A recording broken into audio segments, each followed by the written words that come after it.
오늘 인터뷰에 응해주셔서 정말 감사드립니다. 우선 변호사님에 대한 이야기를 간단하게 나눈 후 장애인 학대처벌범죄특례법에 대한 이야기를 나눠보도록 하겠습니다. 자기소개 부탁드립니다. 네, 안녕하세요. 저는 공익인권법재단 공감에서 2019년 4월부터 장애인의 권익 옹호에 대한 활동을 주로 하고 있는 조미연 변호사라고 합니다. 공익인권법재단 공감에 대해 간단하게 설명 부탁드립니다. 공익인권법재단으로서 공감이 추구하는 바는 무엇인가요? 공감은 우리나라에서는 최초로 2004년도에 설립된 비영리로 공익활동을 전업으로 하겠다라고 하는 변호사 단체 라고 할 수 있고요. 비영리 재단 법인이다 보니까 2,000분 정도의 후원을 기반으로 운영되고 있는 단체입니다. 우리 단체의 목표 아니면 활동이라고 한다면 세 가지로 나눌 수 있는 것 같아요. 하나는 소수자의 입장에 서겠다. 두 번째는 소수자의 입장에 서서 삶의 현장의 목소리에 응답을 하겠다. 이를 통해 세 번째는 법으로 사회 변화를 일구겠다라는 걸 미션으로 하고 있습니다. 공익변호사가 되기로 결심하신 계기는 무엇인가요? 사실 저는 어렸을 때부터 변호사가 되고 싶었는데 그냥 변호사가 아니라 공익에 기여하고 다른 이에게 지원을 더 많이 할 수 있고 그런 활동을 하는 변호사가 되고 싶었던 것 같아요. 인생의 어떤 결정적인 계기가 된 사건이 있다거나 그런 건 아니고 자연스럽게 그런 생각을 했던 것 같아요. 그러면 장애인 인권팀 공익변호사의 주 업무는 무엇인가요? 주된 업무 중에는 장애인의 권익을 옹호하는 활동이 들어가게 되는 건데 공익변호사의 특성이 조금 더 다른 지점이 될 수 있을 것 같아요. 분쟁이 발생했을 때 법적인 절차에서 소송 대리를 하는 그 과정 의뢰인을 만나서 자문하고 서면을 작성하고 재판에 출석하는 이런 걸 많이 생각하잖아요. 근데 공익변호사는 그 부분은 기본이라고 볼 수 있고 그 기본값 플러스 알파로 어떻게 보면 활동가로서의 정체성을 또 갖고 있다라고도 할 수 있어요. 그러다 보니까 송무 변호사보다 현장의 목소리를 들어서 이 현실에서의 적용 과정에서의 문제점을 지적하는 제도 개선 활동을 정말 많이 할 수 있고요. 캠페인 같은 데에도 참가를 해요. 작게는 1인 시위를 통해서 문제 제기를 할 때도 있고 조금 더 집단적인 집회에 참가해서 발언을 할 때도 있고 카드 뉴스를 제작을 해가지고 배포하면서 인식 개선을 이끌어내는 활동을 할 때도 있고 교육 중계 쪽에서 활동하기도 하는 등 일반 송무 변호사와 공익 변호사 사이의 활동 특성이 더 차이가 있을 수도 있겠다. 변호사님이 담당하신 장애인 차별구제 청구 소송 중 기억에 남는 사례 공유해 주실 수 있을까요? 장애인 차별구제 청구 소송이라는 사건명은 정말 흔치 않아요.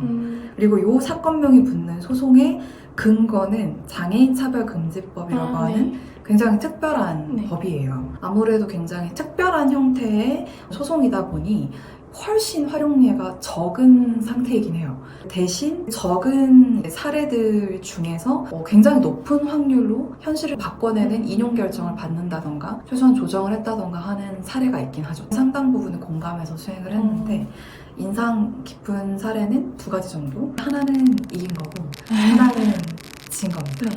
하나는 정신장애 중증인 당사자 중에 금융 거래를 하는 데 있어서 이 재산 관리를 위해서 법원에 후견인 선정 청구를 했고 그게 받아들여져서 한정 후견 결정을 받았어요. 문제는 도움을 받으려고 후견인을 신청한 거였는데 정작 후견 선정을 받고 나니까 은행하고 거래를 하는데 막연히 중증 정신장애인이라는 이유로 법원에서 후견인에게 지원하라고 한 범위보다 훨씬 큰 제한을 한 거예요. 예를 들면 우리는 병원 가서 약국 가서 그냥 체크카드로 결제하죠.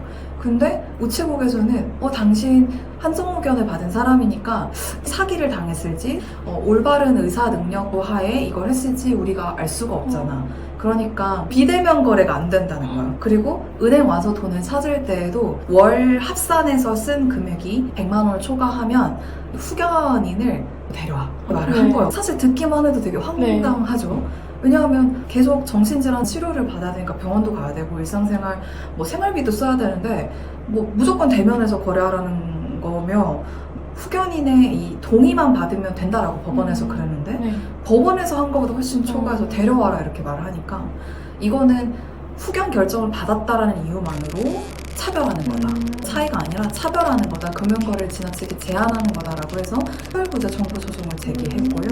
그 결과 법원에서 받아들여졌습니다. 그래서 이 사건이 굉장히 인상적이었던 것 중에 하나는 금융거래상의 장애인 차별 사건이 굉장히 많아요. 이 만연에 있는 이제 차별 사례에 대해서 법원이 적극적으로 구제 조치를 내리는 게 마땅하다라고 판단해준 사안이었기 때문에 굉장히 인상적이고 또 굉장히 긍정적인 건 이 사건은 인용 판결이 나오기 전에 우체국이 거래 제한을 풀었어요. 자체적으로 개선을 한 거죠. 그래서 현실에 대한 변화를 소송 중간에도 바꿨고 결과적으로도 받아들여진 사례여서 굉장히 의미가 있었고, 다른 하나는 지하철 단차에 대한 차별구제 청구 소송인데 지하철 승강장하고 차량 사이에 간격이 너무 넓거나 아니면 계단의 높낮이 차이가 나버리면 특히나 휠체어를 이용하는 사람, 유모차를 사용하는 사람 같은 경우에 바퀴가 빠져서 사고가 날 확률이 너무 높아요. 휠체어 이용자들 입장에서는 이게 너무 넓어버리거나 계단처럼 높으면 아예 탈 수가 없는 거예요.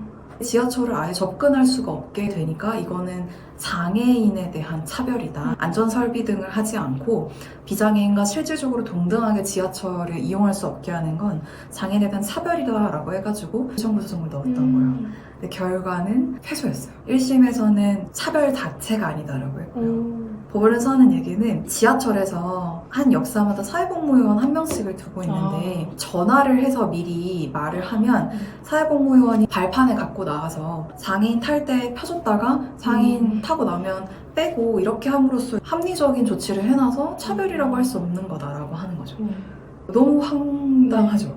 거리와 높낮이에 대한 안전설비만 해놓으면 되는 건데 왜 굳이 누군가에게 의존해서 받아야만 하는지, 거기다가 역의 이용객이 얼만데 사회복무요원한테 미리 전화를 걸어야 돼, 기다려야 되고, 그래서 굉장히 부당하다라고 느껴서 2심을 갔는데 2심에서는 바뀐 게 있다면 차별이 맞다라고 했어요. 휠체어 이용자가 실질적으로 평등한 상태에서 이용한다라고 할 수 없기 때문에 이건 차별이 맞다. 다만 승소를 판단을 하기에는 서울교통공사도 나름의 이유가 있었다라는 거죠. 과도한 부담이거나 현저히 곤란한 사정이 있었다라고 여겨지기 때문에 법리적으로 장애인 차별 행위가 있었던 건 맞지만 정당한 사유가 있었다라는 부분 때문에 최종적으로는 손에 들어주지 않는 방향이 되었거든요. 졌지만 이 소송을 통해서 사회적인 문제 제기를 계속하는 의미가 있어요. 같이 공유하고 공론화함으로써 의미 있는 변화를 일으킬 수 있다는 긍정적인 부분이 있다라고 생각을 해요. 그럼에도 불구하고 정말 이기고 싶었는데 졌죠. 그리고 진 이유가 차별이지만 어쩔 수 없었다라는 것이었기 때문에 사실은 너무 안타까워요. 너무 쉽게 정당한 사유를 인정해준 거 아닌가? 이런 생각이 들어서 기억이 남습니다.